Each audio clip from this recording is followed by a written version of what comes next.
네, 2학년 학생 여러분 안녕하세요. 네, 여러분들 등교한 지 뭐 얼마 되지 않은 것 같은데 또 원격 수업을 듣는 날이 금방 됐습니다.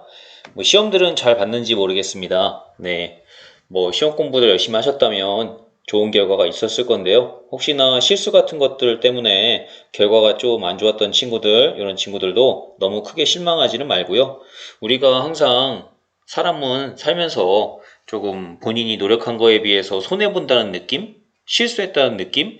그런 걸 늘 느끼고 하는 순간들이 올 수 있거든요. 근데 중요한 것은 그런 순간을 맞이했을 때 내가 그것을 어떻게 생각하고 받아들이고 넘기느냐가 되게 중요한 것 같아요. 거기에서 좌절하고 난 역시 안 되나 봐, 뭐 이렇게 포기하고 하는 사람도 있는 반면에 그런 상황에 내가 좀 뭔가가 부족했구나. 라든가 아니면 이번 기회를 통해서 다음번엔 그러지 말아야지 하고 다음을 기약하는 그런 걸 통해서 한 단계 더 성장하는 계기가 될 수도 있거든요. 여러분들이 어떻게 생각하고 받아들이냐가 제일 중요한 것 같아요. 조금 결과가 안 좋았어도 너무 크게 실망하지는 말고 아직 기말고사가 남았잖아요. 네. 또 열심히 공부해서 다음번에는 더 나은 결과를 얻겠다라는 각오를 하고 좀 더 자신의 부족했던 점을 보완하는 계기가 되기를 바랍니다.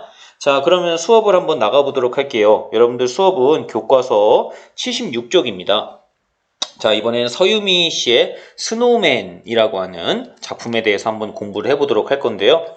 자, 스노우맨은 말 그대로 영어로 되어 있지만 눈사람입니다. 우리말로 하면 눈사람인데 뭐 눈사람 하니까 뭐 지금 계절하고는 조금 안 어울리긴 하죠. 뭐 겨울에 뭐 크리스마스 가까워졌을 때 그때 좀 어울리는 그런 거기도 하고요. 또 여러분들이 눈사람 하면은 눈이라고 하는 그 하얀색 깨끗한 이미지 뭐 이런 것들 때문에 눈사람 하면 왠지 그냥 친근하고 정겹고 그 다음에 어떤 순수함 이런 걸 떠올리기가 쉽습니다. 그런데 과연 이 작품도 그 눈사람이라는 제목처럼 스노우맨이라는 제목처럼 과연 우리가 생각하는 그러한 내용을 담고 있는 작품일까 하는 거에 대해서 한번 작품을 살펴보면서 정리해 볼 필요가 있을 것 같아요. 그래서 제목의 의미를 한번 여러분들이 곰곰이 생각해 보시고 내용이 내가 생각한 그 제목 그대로의 내용일까 하는 것들 한번 살펴보도록 하겠습니다. 자, 일단은 여러분들 교과서에는 작품 전체가 나와 있는 건 아니기 때문에 앞부분의 줄거리를 간단히 보고 나서 그 다음에 교과서에 수록된 부분을 보도록 하겠습니다. 자, 앞부분 줄거리 간단히 보시면 자, 새해 첫 출근날입니다. 새해에 처음 하는 출근날이래요. 보통 우리가 회사 같은 데 다니는 사람들 보면요. 1년 단위로 이제 시무식이라고 합니다. 그래서 새롭게 한 해가 시작되면 앞으로 우리 이렇게 화이팅해서 잘해봅시다 하고 이렇게 다짐하는 그런 것들을 하고 새해 첫날 출근해서 업무를 보기 시작하거든요.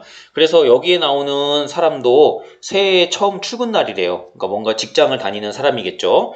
자, 회사에 다니는 주인공 남자는 그랬습니다.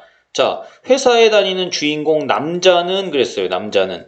자, 보통 우리가 남자라고 하는 명칭은 사람의 이름은 아니죠. 보통 우리가 성별을 따지는 일종의 대명사라고 볼 수 있는데 여기서는 주인공을 남자라고 부르고 있습니다. 이런 것들은 우리가 좀 어려운 말로 뭐라고 그러냐면 대표성, 익명성 이런 말을 쓰거든요. 즉 특정한 어떤 사람을 가리키는 말이 아니라 뭐 예를 들면 철수, 영희 이렇게 어떤 특정한 사람의 이름을 가리키는 게 아니라 남자, 여자 이런 식으로 대다수를 가리키는 이러한 명칭을 지금 이 소설에서는 사용을 하고 있습니다. 그러면 이런 것들이 소설에서 왜 이렇게 주인공의 이름을 이름으로 부르지 않고 남자라는 이런 명칭으로 불렀을까? 이런 것들은 그 대표성을 띈다는 측면에서 생각을 해보시면 좋을 것 같아요. 그러니까 여기서는 주인공이라는 사람을 가리키는 동시에 회사에 다니는 우리 일반적인 직장인들 있죠.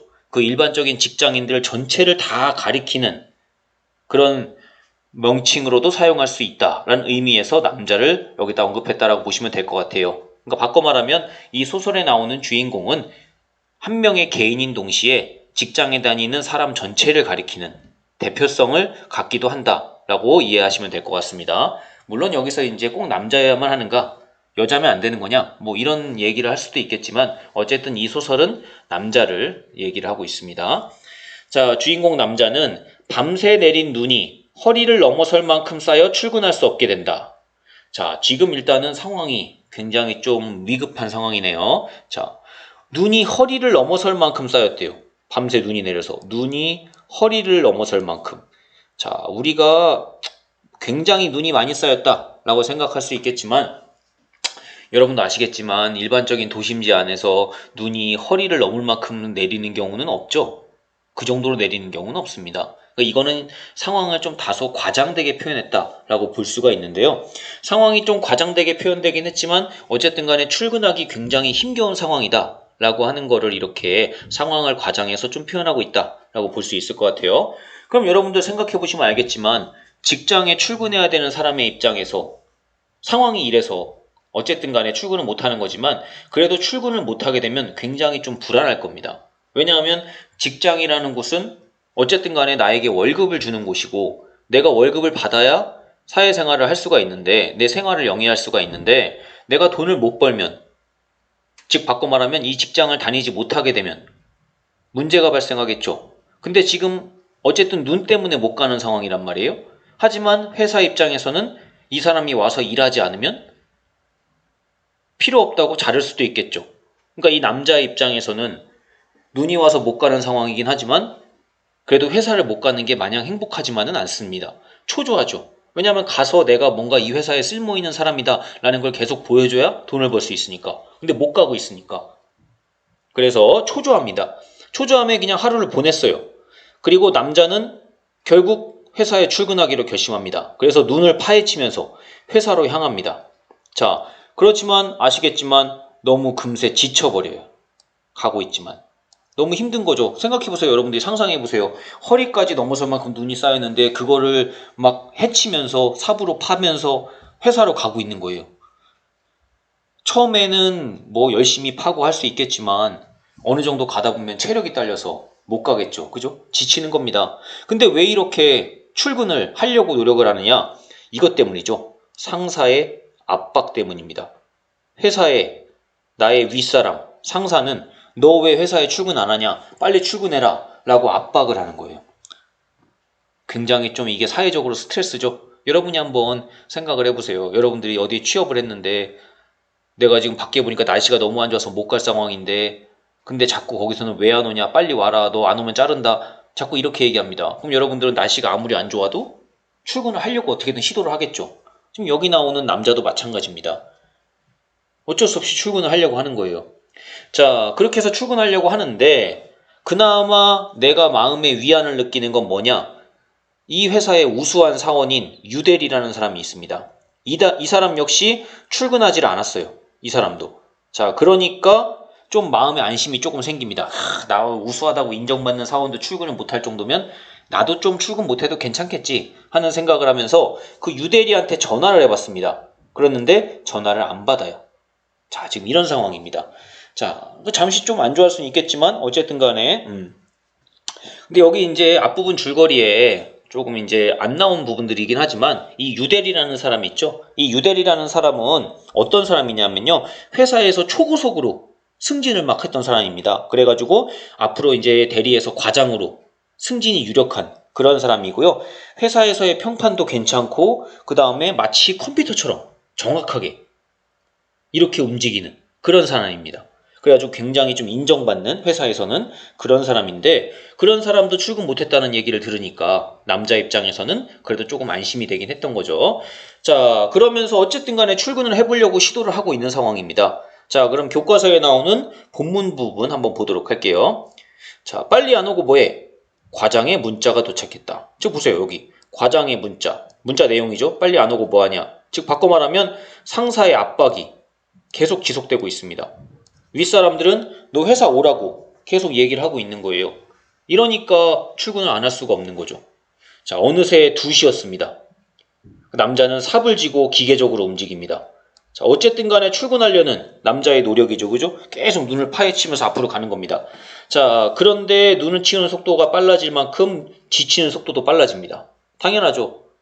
빠르게 열심히 일하면 그만큼 지치는 것도 빨라질 수밖에 없죠. 그럼 좀 쉬어야 되겠죠, 사람이. 자, 눈 속에 앉아 쉬고 있으면 드러누워서 눈 붙이고 싶은 마음이 간절합니다. 자, 근데 여러분도 아시겠지만 눈 속에서 이렇게 너무 힘들다 하고 지쳐서 쓰러지는 순간 죽는 겁니다. 그렇죠, 죽는 거예요. 그렇기 때문에 그렇기 때문에 눈을 뜨고 있어야 돼요. 그래서 여러분들 아마 북극, 이런 남극 이런 거 탐험하는 영화 같은 거 혹시 본 사람들 알겠지만 거기서 막 추운데 막 그 눈에서 막 눈이 막 감길 때 옆 사람이 막 뺨을 막 때리죠. 그러면서 야 자면 죽어 막 이러면서 막 깨우려고 하지 않습니까? 일어나 막 이러잖아요. 자, 그런 것들이 바로 뭐냐? 여기서 잠들면 죽는 거예요. 자, 근데 왜 이런 극한의 상황에서도 잠이 오느냐? 너무 지쳤잖아요. 그리고 이런 지친 순간에서는 눈이 딱딱하고 차갑게 느껴지는 게 아니라 공원의 나무 벤치 같습니다. 눈이 공원에 있는 나무 벤치 같고요. 심지어 솜니불처럼 포근하게 느껴집니다. 그래서 파고 들어가고 싶을 정도예요. 이렇게. 그래서 꾸벅꾸벅 졸다가 추위 때문에 경기하듯이 막 몸을 막 부르르 떨면서 깨어나는 겁니다. 그러니까 막 너무 지쳤는데 회사는 나와야 돼서 노동은 하고 그러니까 또 지쳐서 쓰러져서 잘 것 같은데 자면 죽고 이런 상황인 겁니다. 자, 남자는 그래서 어쨌든 간에 출근을 하려고 시도하는데 쉽지는 않다는 거. 자, 그렇게 삽질을 하면서 앞으로 나아가는 상황 속에서 폐지가 발견이 됩니다. 얼어붙은 종이 뭉치가 발견이 돼요. 자, 그래서 삽으로 그거를 떠내는데 그 사이에 중국집 스티커가 남자의 구두 위에 툭 떨어집니다. 광고지에는 짜장면, 짬뽕, 볶음밥 사진이 보입니다. 하얀색 눈 위에 까맣고 빨간 그 색깔, 짜장면의 색깔, 짬뽕의 색깔 너무나 선명합니다. 이거 강렬한 색채의 대비가 드러나고 있죠. 강렬한 시각적인 대비. 그럼 여러분들이 봤을 때 이 장면이 너무나 눈에 확 들어오겠죠. 하얀색 사이에 까만색, 빨간색의 그 음식물 사진이 딱 있는 그 짜장면. 평소에도 먹고 싶은데 이렇게 노동에 지쳐가지고 힘든 상황에서는 더더욱 먹고 싶겠죠. 더구나 남자는 아침과 점심도 안 먹은 채로 삽질만 했습니다. 왜냐하면 출근하려고 나왔으니까. 그래서 지금까지 계속 눈만 파고 있었잖아요. 너무 배고파. 그 머릿속에 막 짜장면과 짬뽕의 냄새가 막 피어오르기 시작합니다. 막 상상이 되는 거죠. 머릿속에 그 짜장면 냄새 후각적인 그 옛날 냄새, 먼 옛날에 먹었던 것처럼 아득하고 그리운 그 맛, 입안에 침이 고이면서 막 그죠? 그 먼 옛날에 먹었던 같은 그 아름다운 미각. 여러분들 너무 배고플 때 음식을 떠올리면요, 그 음식의 냄새와 맛이 막 머릿속에 떠오르지 않습니까? 감각적 이미지, 후각과 미각, 이걸 통해서 너무 그 음식에 먹고 싶다는 마음이 강렬해지는 겁니다. 자, 왠지 짜장면 곱빼기 한 그릇 먹으면 회사까지 갈 힘이 생길 것 같아요. 먹고 살자고 하는 거 아니야 이거? 하면서 남자는 휴대전화를 꺼냅니다. 자, 그러면 여러분도 보시면 알겠지만 여기서 휴대전화 꺼낸 이유는 이 남자가 뭘 하려고? 바로 짜장면을 주문하려고 시킨 거겠죠. 그죠? 자, 그래서 지금 이 부분은 어떤 시각적인 대비, 그 다음에 여기 나왔던 후각이죠. 후각과 미각, 이런 걸 통해서 지금 짜장면 전단지를 발견하고 스티커를 발견하고 그 스티커를 본 다음에 먹고 싶다는 마음이 어떻게 일어났는가 하는 것들을 생동감 있게 제시해주고 있는데요. 자, 중국집 스티커는 무슨 기능을 하게 되느냐? 옆에 나오는 것처럼 바로 내가 밥도 안 먹고 삽질했다라는 걸 깨닫게 해서 짜장면을 배달시키는 계기가 되고 있습니다. 자, 그럼 짜장면을 남자가 배달을 시킵니다. 근데 우리가 한번 생각해봐요. 눈이 이렇게 와서 출근하기도 힘든 상황인데 과연 배달이 될까요? 하는 의심이 들겠죠. 그래서 믿져야 본전이지 뭐 하는 심정으로 번호를 눌러봤습니다. 자, 그러니까 어차피 손해볼 거 없어요, 이 남자는. 왜냐하면 시켜서 안 된다 그러면 그냥 안 되는구나 하고 끊으면 되고, 된다 그러면은 땡큐인 거죠. 자, 신호가 갑니다. 그러면서 나는 이런 생각을 먹어요. 남자는 이런 생각을 먹습니다. 절대로 전화를 받을 리가 없다는 확신이 듭니다. 당연하죠. 누가 봐도 지금 이 상황이면 이 상황에 주문한다는 것 자체가 말이 안 되는 상황이죠. 그죠? 그리고 내가 생각해도 그게 당연한 것처럼 보여요. 그래서 그가 전화하는 거는 짜장면을 먹을 수 없다는 걸 확인하기 위해서인 것 같아요. 마치 야, 너 먹고 싶지? 하지만 지금 상황을 봐. 이게 먹을 수 있는 상황인가? 하는 거를 확인받으려고 전화한 것 같은 느낌. 근데 놀랍게도 여보세요 하는 굵직한 목소리가 튀어나왔을 때 남자는 당황해버립니다. 왜냐하면은 절대 전화 받을 리가 없다고 생각했는데, 난 지금 짜장면 절대 먹을 수 없다고 생각했는데, 그랬는데 중국집에서 전화를 받아버린 거예요. 그러니까 말이 안 나오는 거야. 너무 당황해서. 당연히 영업 안 할 거라 생각했는데 이런 날씨에 이렇게 눈이 왔는데 영업한다고? 깜짝 놀란 거예요. 그러니까 물어봤습니다. 거기 중국집 맞습니까? 하고, 네, 진성각입니다. 혹시 지금 배달됩니까? 근데 여기서 내가 기대했던 얘기는 지금 어떻게 배달합니까? 이런 건데 주소가 어떻게 되세요? 라는 말을 묻습니다. 중국집 주인은 도시가 눈으로 덮인 걸 모르는 것처럼 태연하게 물어봅니다. 남자가 주변을 두리번거려봐요. 여기 주소가 대로변인데 가능합니까? 근처에 무슨 병원하고 부동산이 있는데. 아, 거기요? 네, 배달됩니다. 짜장 곱빼기 하나요? 네, 알겠습니다. 자, 이렇게. 자, 여러분 지금 생각해 보세요. 지금 이거 평상시 같으면 전혀 이상한 대화가 아닙니다. 여러분들이 뭐 배달 음식 많이 시켜봤을 거예요. 평소 같으면 뭐 너무나 배달 시간이 가능한 시간이 넘어선 뒤에 뭐 하지만 않는다면 일상에서 충분히 이루어지는 전화잖아요. 근데 보시면 알겠지만 지금 이 상황이라면, 지금 이렇게 눈이 많이 내리는 상황이라면 이 대화는 뭔가 되게 어색한 대화죠. 눈이 이렇게 온 상황에서는 전화할 수가 없는 그런 겁니다. 자, 그래서 남자는 전화를 끊은 다음에 한동안 멍하게 서 있습니다. 왜 멍하게 서 있느냐? 옆에 이유가 나와 있죠. 바로 뭐 때문이냐? 눈이 엄청나게 많이 왔어요. 근데 이 짜장면 배달? 난 불가능하다고 생각했거든요, 남자는. 근데 중국집에서 너무나 태연하게 자연스럽게 주문을 받아버리니까 당황한 거죠. 이게 가능하다고? 이런 생각이 든 겁니다. 가능하다고 이게? 배에선 계속 코로나 소리가 나고요. 통화하면서 나눈 말은 장난인 것 같아요. 배고픔이 진짜인 것 같습니다. 자, 그래서 배달을 기다리는 동안 시간이 흘러가는 게 아니라 어깨에 차곡차곡 쌓입니다. 그래서 이대로라면 무게를 견디지 못하고 어깨가 부러질 것만 같아요. 자, 원래 시간이 어깨에 쌓인다. 이 말은 시간이 어깨에 쌓이는 건 불가능하죠. 근데 이렇게 표현을 한 거예요. 그럼 왜 이렇게 표현했느냐? 시간이 마치 어깨에 쌓여서 어깨가 부러질 것 같다. 그럼 보통 우리가 어깨에 뭘 짊어진다는 것은요, 내가 짊어져야 될 짐, 부담감 이런 걸 의미하거든요. 그러니까 시간이 흘러가는 게 이 남자한테는 굉장한 부담감이라는 겁니다. 짐이라는 거죠. 왜냐? 난 지금 출근해야 되는 상황이거든요. 출근해야 되는 상황인데 출근을 못하고 있고 시간은 시간대로 흘러가고 있으면 이것은 시간이 흘러가고 있지만 나에게는 부담이고 짐입니다. 그러니까 내 어깨가 너무나 무거워서 어깨가 부러질 것 같다는 표현. 이 표현을 통해서 이건 감각적인 표현이 되겠죠. 마치 시간이 무게가 있는 것인 양. 이렇게 표현을 함으로써 남자가 느끼는 부담감을, 시간이 흘러가는 것에 대한 부담감을 이렇게 표현하고 있다라고 볼 수 있습니다. 자, 남자가 주변을 두리번두리번 걸어보니까 이미 주변은 다 문 닫고 있어요. 당연하죠. 이런 날씨에 누가 장사를 합니까? 자, 어디에서도 짜장면 싣고 오는 오토바이 소리 안 들려요. 짜장면이 진짜 올까? 휴대전화 꺼내서 시간을 확인해봤습니다. 눈 때문에 출근도 못하는데 배달이 될 리가 없지. 남자가 그래서 눈을 입에 넣었다가 뱉어버리면서 서서 기다리는 자신이 너무 이상한 사람 같아요. 당연하죠. 이게 배달이 될 리가 없는 상황인데 이거를 될 거라고 믿고 기다리고 있는 내 모습이 너무나 처량하고 이상한 겁니다. 근데 놀랍게도 오른쪽 골목 끝에서 안전모 쓴 사람이 나타납니다. 빠른 속도로 눈을 파내면서 걸어와요. 그 사람이 삽으로 파내는 걸 가만히 보니까 마치 밀가루를 파내는 것 같은, 눈이 아니라 밀가루 파내는 것처럼 굉장히 리드미컬하게 유연하게 몸을 저어서 삽으로 눈을 파매면서 남자에게 다가옵니다. 안전모에는 뭐라고 써져 있느냐? 신속 배달 이렇게 써져 있습니다. 놀랍죠? 그래서 그 배달원이 남자를 보고는 오른팔을 딱 듭니다. 그리고 이런 거짓말 같은 상황에 남자는 눈만 껌뻑껌뻑거려요. 이 안전모에 써져 있는 그대로 신속하고 정확한 배달이 됐어요. 배달이 됐습니다. 너무나 놀랍죠? 놀랍죠? 너무나 놀라운 일입니다. 아니 이렇게 눈이 많이 내린 상황에 진짜 저 문구처럼 신속 배달 짜장면이 그게 가능하다니. 그죠? 이거. 자, 여러분들이 봐도 믿기지가 않죠. 믿기지가 않죠. 근데 여러분들이 한번 잘 생각해 보세요. 현대 사회에요. 이런 거 되게 많아요. 이게 가능할까? 하는 상황인데 가능해진 것들이 많죠. 우리나라의 서비스 대단합니다. 우리 왜 그런 거 생각하잖아요. 이런 것도 배달이 될까? 배달이 됩니다. 그죠? 아침에도 배달이 된다고? 배달돼요. 이런 것까지 배달이 되나요? 배달돼요. 그럼 여러분들이 그런 거 보면서 어떻습니까? 깜짝깜짝 놀라죠. 그리고 이게 이 기간 안에 됩니까? 되죠.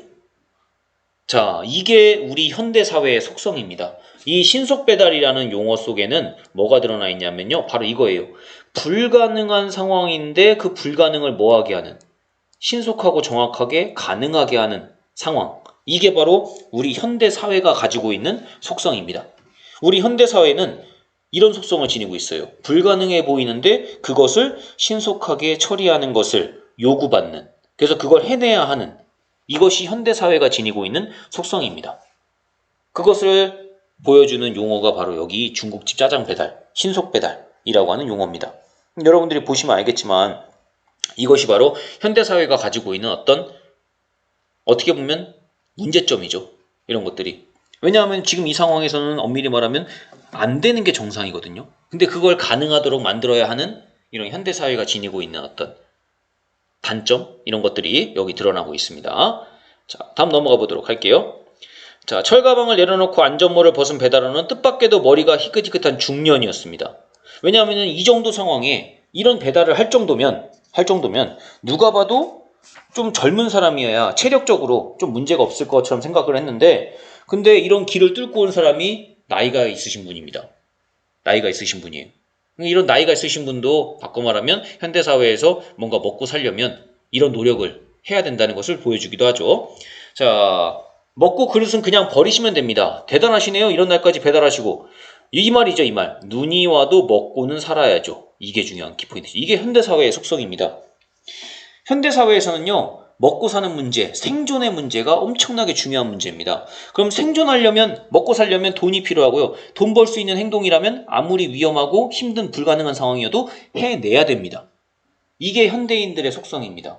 안 된다는 얘기를 하면 당연한 거지만, 이건 이런 상황이라 안 되겠는데요? 하면은 일거리가 없고요. 그러면 먹고 살 수가 없어요. 먹고 살려면 이런 힘든 상황에도 가능하게 해야 됩니다. 이게 현대사회가 지니고 있는 속성이죠. 그리고 이런 사회를 살아가는 현대인들의 처지가 여기 드러나고 있습니다. 여러분들도 이렇게 사회에 나가면 살아가야 되는 상황이 될 수 있다는 거 좋아 보이십니까? 뭔가 너무나 피곤할 것 같지 않으세요? 자, 배달원은 그릇을 건네자마자 안전모 쓰고는 바쁘게 걸어갑니다. 짜장면 위에 쿠폰 한 장이 탁 올라가 있습니다. 보세요. 너무나 우스꽝스럽죠? 짜장면 위에 쿠폰 한 장이 탁 올라가 있어요. 다음에 또 배달시켜주세요. 이런 거잖아요. 그죠? 이 상황에, 그죠? 이 상황에도 또 배달을 시켜달라. 이 얘기입니다. 그죠? 불가능이 없습니다. 불가능이 없어야 현대사회 사람들은 먹고 살 수가 있는 거예요. 자, 그래서 이제 어차피 배달이 왔으니까 이제 먹습니다. 손이 너무 얼었어요. 막 젓가락이 막 쪼개지는 것도 잘 안 쪼개지고요. 짜장면의 그 냄새, 따뜻한 용기, 그거. 이게 너무나 생생한데 너무 생생해서 오히려 비현실적이에요. 그죠? 왜냐하면 지금 이렇게 추운 날씨에 눈이 이렇게 왔는데 여기서 내가 이렇게 따뜻한 짜장면을 먹을 수 있다니. 안 믿기는 거죠. 이게 진짠지 안 믿기는 거예요. 젓가락을 쥐고 짜장면을 비비면서 남자는 코를 훌쩍훌쩍거립니다. 그래서 서서 짜장면을 먹는 동안 남자는 이런 생각을 해요. 이거 세상이 자신을 상대로 몰래카메라 찍고 있는 거 아닌가? 하고 의심을 합니다. 우리가 영화 중에 트루먼 쇼라는 옛날 영화가 있습니다. 이게 진짜 굉장히 큰 세트를 져서 한 명의 아이가 그 안에서 살아가는 과정을 카메라로 관찰해서 전 세계 사람들이 지켜보는 거예요. 근데 정작 그 아이는 내가 그런 세트장 안에서 살고 있다는 걸 모릅니다. 근데 그러다가 어느 날 이제 그거를 깨닫게 되면서 벌어지는 이야기를 다룬 영화인데, 옛날 영화인데 짐 캐리라는 미국 배우가 연기했던 굉장히 명작이에요. 나중에 한번 시간 되실 때 보시면은 좀 추천해드리고요. 자, 어쨌든 여기서도 약간 자기가 그런 느낌을 받는 거예요. 야, 이게 지금 이런 상황에 이걸 나한테 갖다 주고 이거 몰래 카메라 아니야? 이런 생각을 하는 겁니다. 그 몰래 카메라라고 의심한 이유가 바로 옆에 적혀 있죠. 그죠? 왜냐하면 너무나 현실적으로 힘든 상황인데 이런 상황에서 이게 가능하다니, 이거 누가 연출해가지고 인위적으로 연출해서 나한테 이렇게 하는 거 아닌가? 하는 생각까지 들 정도입니다. 자, 그래서 그럼 왜 몰래카메라를, 나같이 별 볼 일 없는 사람을 몰래카메라를 찍을까? 왜 찍을까? 연예인이면 찍겠죠. 근데 나는 일반인인데 왜 나 같은 사람한테 이런 걸 찍을까? 바로 이겁니다. 별 볼 일 없는 사람이 이런 다급한 상황에 처했을 때 보여줄 법한 우스꽝스러운 행동을 즐기기 위해서 혹시 몰래카메라 찍고 있는 건가? 하는 생각을 해본 거예요. 그리고 정말 그렇다면 나는 그들의 기대에 충분히 부합하고 있다 라고 생각이 됩니다. 왜냐하면 그 정도로 충분히 지금 이런 상황에 짜장면을 먹고 있다니, 이거 너무나 우스꽝스러운 상황 아니냐, 이거 그죠? 그래서 콧물을 막 질질 흐르는 걸 닦아가면서 막 그릇까지 먹어치울 기세로 젓가락질을 싹 합니다. 그러면서 먹는 거예요. 그죠? 너무나 우스꽝스러운 상황인 거죠. 그죠? 자, 그러면서 짜장면을 먹어야 됩니다. 허겁지겁 먹어야 돼요. 젓가락 떨어뜨리면서까지. 젓가락 하나 가지고 막 짜장면 젓가락 하나로 막 긁어 먹습니다. 이렇게. 그러면서 양념까지 깨끗하게 다 먹어요. 너무나 우스꽝스럽게 짜장면을 먹는 이 눈 내린 가운데 먹고 있는 자신의 모습. 그죠? 근데 부끄러움이나 자괴감 같은 거는 느낄 겨를도 없어요. 왜냐? 너무나 배고팠거든요. 그리고 나는 지금 너무나 이걸 멋있게 먹었거든. 그러니까 지금 내가 먹으면서도 이게 뭐 하는 짓인가? 이런 생각, 부끄럽다. 이런 생각 할 겨를도 없어요. 막 그냥 먹은 겁니다. 자, 이렇게 먹고 나서 이제 회사까지의 거리는 3분의 1만큼 남아 있습니다. 자, 계속 회사에서는 과장과 부장의 문자 전화가 오는데 안 받아요. 남자는 안 받습니다. 안 받습니다. 자, 그리고 아내의 전화도 받지를 않아요. 그러면서 그냥 남자는 계속 파고 걸어갑니다. 쉴 때 거리를 천천히 둘러보면서 이렇게 허리를 펴고 쉬면서 그리고 몸 좀 풀고 다시 또 계속 파고 들어갑니다. 그러면서 이런 생각을 하죠. 중요한 부분이죠. 전화를 받지는 않았지만 누군가와 이야기 나누고 싶은 마음은 어느 때보다 간절했다. 이게 중요합니다. 그럼 위에 분명히 전화를 받으면 누군가와 얘기할 수 있었겠죠. 근데 전화는 안 받아요. 그러면서 하는 말이 누군가와 이야기 나누고 싶은 마음은 간절하대요. 그럼 이야기 나누고 싶으면 전화 받으면 되잖아요. 근데 왜 전화는 안 받고? 근데 왜 이런 생각을 하고 있을까? 전화는 어차피 이 전화는요. 이런 내용일 거예요. 나한테 너 왜 빨리 출근 안 하냐? 어디까지 왔냐? 막 이런 전화겠죠. 그죠?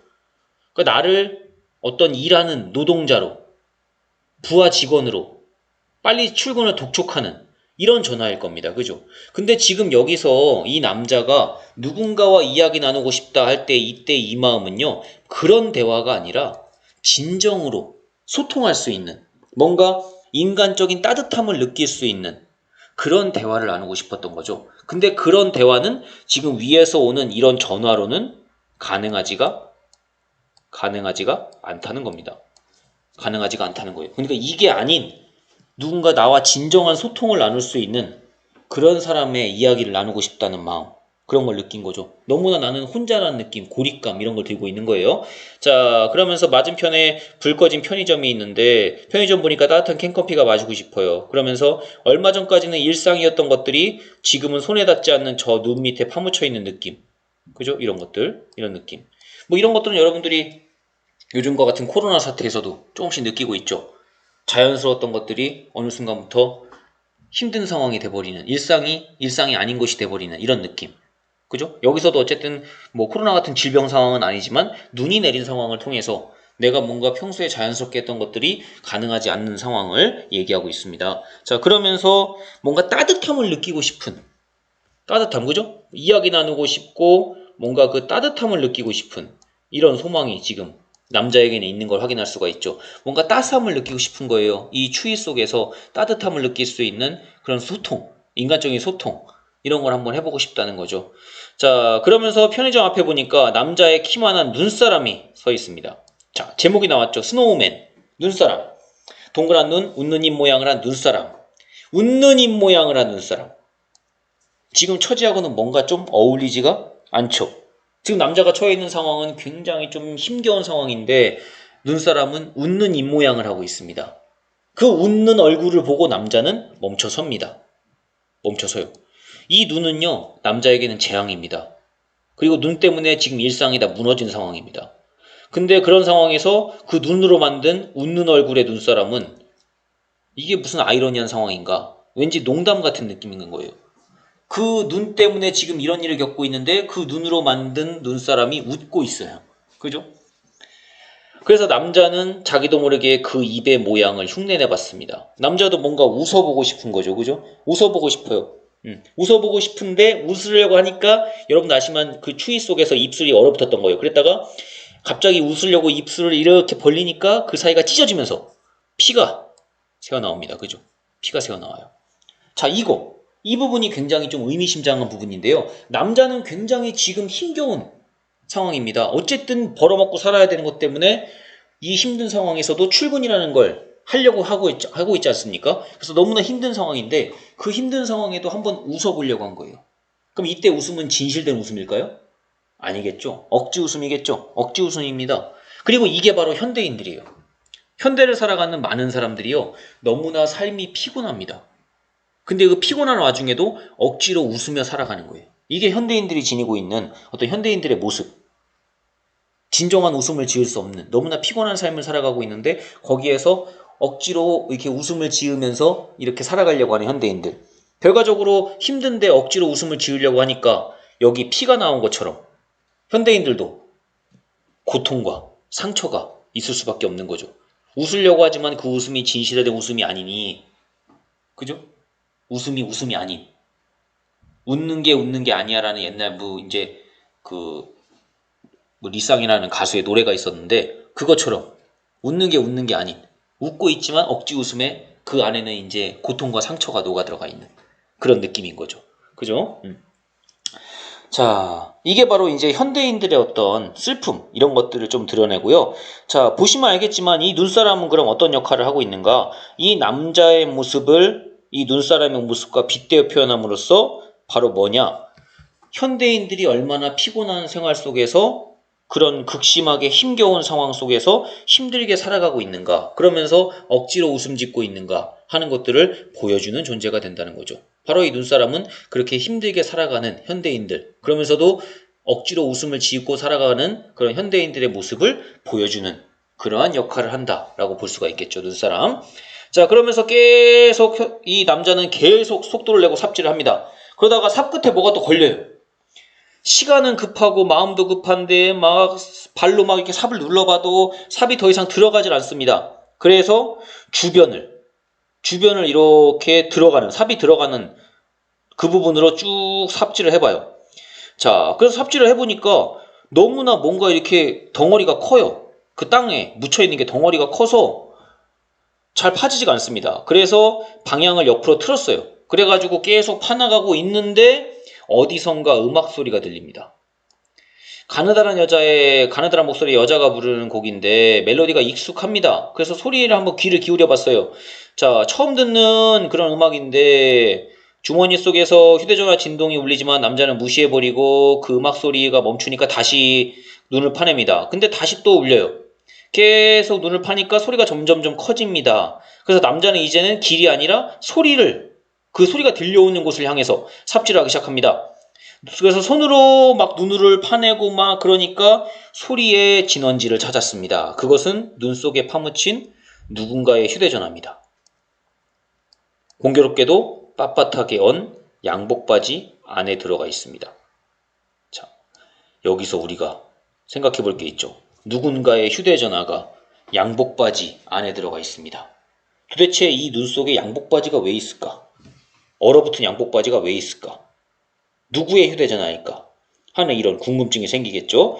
자, 그리고 여기서 뒷부분을 살펴보시면 알겠지만 이 음악 소리는 바로 눈 속에 파묻혀 있는 유대리의 휴대전화입니다.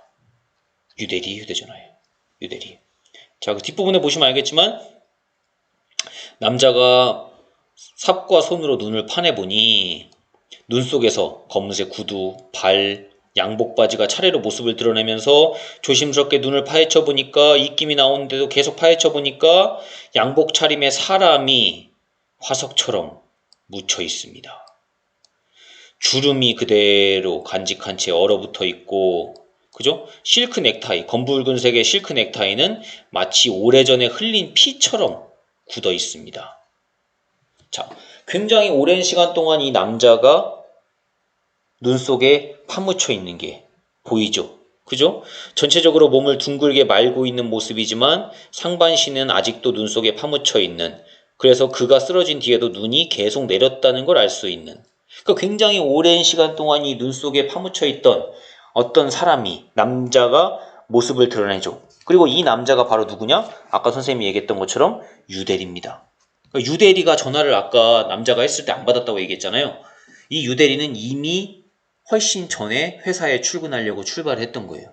하지만 회사까지 다 가지 못하고 눈 속에 파묻혀서 이렇게 죽어버린 겁니다. 유대리는 이렇게 죽어버린 거예요. 자, 바로 이렇게 검붉은색의 실크 넥타이, 마치 피처럼 보이는 이 실크 넥타이, 이런 것들은 상황의 비극성을 강조하는 효과가 있겠죠. 얼마나, 그죠? 상황이 비극적인가 하는 것들. 자, 그러면서 이어가 보겠습니다.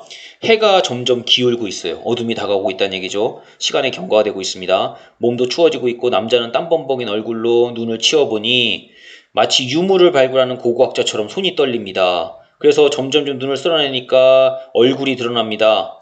맥박이 뛰는가 확인하려다가 남자가 그대로 주저앉아 버립니다. 왜냐? 그 남자는 누구냐? 눈 속에 파묻혀 있던 이 사람 누구냐? 바로 전화도 안 받던 유대리였습니다. 남자가 유대리의 몸을 흔드는데 일어나 일어나 하는데 이봐, 아무리 유대리를 불러도 유대리는 일어나질 않죠. 자, 유대리에 전화기를 주어서 귀에 대지만 남자는 아무 말도 하지 못합니다. 여기 눈 속에 유대리가 있어요 라고 말하고 싶은데 입 밖으로 그 말은 나오지 않고 남자의 입도 입안에서 딱딱하게 굳어버립니다. 자, 보시면 알겠지만 유대리는 결과적으로 출근을 하려다가 출근하지 못하고 눈 속에 파묻혀 버렸다는 거. 그래서 죽었을 가능성이 상당히 높죠. 그리고 지금 이 남자도 위기 상황입니다. 남자도 위기 상황이에요. 왜냐하면 이 남자도 지금 해가 점점 어두워지고 있고 어둑어둑한 상황인데 체력은 점점 떨어지고 있고 유대리가 죽은 것까지 발견했으니까 나도 왠지 유대리처럼 될 것 같은 느낌. 그죠? 그래서 옆에 이렇게 나오지 않습니까? 이 남자의 심정이 어땠을까? 당연히 놀랍고 안타깝겠죠. 동시에 나도 저렇게 될 것 같은 생각. 두려움과 괴로움이 느껴지겠죠. 그죠? 여기 이런 부분들, 남자의 입이 딱딱하게 굳어버리는 이런 부분들, 그리고 이 안에 이런 부분들 보시면 알겠지만 왠지 이 남자도 유대리처럼 될 가능성이 높다는 것을 암시하는 그런 구실을 하고 있습니다. 자, 해가 점점 어두워지고 상황이고요.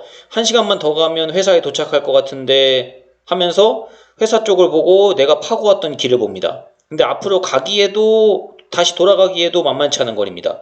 더군다나 남자는 너무 지쳤어요. 그래서 유대리 옆에 쪼그리고 앉습니다. 그래서 졸음이 밀려옵니다. 졸지 않으려고 눈을 부릅떴습니다. 근데 문제는 눈이 공원에 있는 나무 벤치같이 느껴져요. 그러면서 시야가 내 눈앞이 구겨진 종이처럼 뭉개져 갑니다. 눈이 점점 감기고 있다는 거죠. 자, 이러면서 이 소설은 끝이 납니다.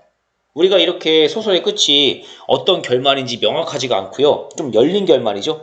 자, 이렇게 열려있는 결말로 끝내면 여운을 남기는 효과가 있습니다. 그래서 뒷이야기가 어떻게 되었을까 하는 것들을 독자인 여러분들이 한번 생각해보게 하는 효과가 있고요. 그리고 보시면 알겠지만 이런 것들을 통해서 이 남자라고 하는 어떤 현대 직장인들을 대표하는 이런 주인공을 통해서 현대를 살아가는 직장인들이 얼마나 힘겹게 삶을 살아가고 있는가, 이런 것들이 지금 이 소설 속에서 등장하고 있다라고 하는 것들을 조금 여러분들이 확인해 볼 수가 있다는 거. 자, 이렇게 우리가 한번 작품에 대해서 쭉 살펴봤는데요. 그래서 작품의 전체적인 쭉 내용들을 한번 여러분들이 점검을 한번 해봤습니다. 작품의 전체적인 줄거리 다시 한번 여러분들이 살펴보시고요. 작품의 줄거리를 통해서 작품에 나오는 남자, 그리고 유대리, 그리고 기타 상사들이죠. 과장이나 부장, 이런 사람들은 현대인들로 봤을 때에는 어떠한 사람들을 가리키는 인물들인가, 즉 여기 등장하는 인물들의 상징적인 의미 같은 거 한번 생각해 보시고요. 그 다음에 제목의 의미, 결국 스노우맨이라고 하는 것은 뭘 의미하는 것인가 하는 것들, 이런 것들을 한번 여러분들이 조금 생각해 보시면 좋을 것 같아요. 자, 그 다음에 여러분들이 교과서 82쪽 부분에 보시면 82쪽과 83쪽 이렇게 해서 84쪽도 있는데 84쪽은 여러분들이 자유롭게 해보시면 되고요. 82쪽과 3쪽의 문학활동으로 여러분들이 지금 살펴본 내용에 대한 학습활동이 있습니다. 그래서 요거 학습활동을 여러분들이 한번 쭉 다 한번 풀어보시는 걸 과제로 내겠습니다. 그래서 다음 시간에는 여러분들이 배운 작품에 대해서 총 정리를 하고 그 다음에 이 학습활동 문제 풀고 마무리하는 걸로 하도록 할게요. 자, 긴 시간 동안 수업 듣느라 고생하셨습니다. 남은 시간은 여기 필기할 것들 필기하시고 하시면 됩니다. 고생하셨어요.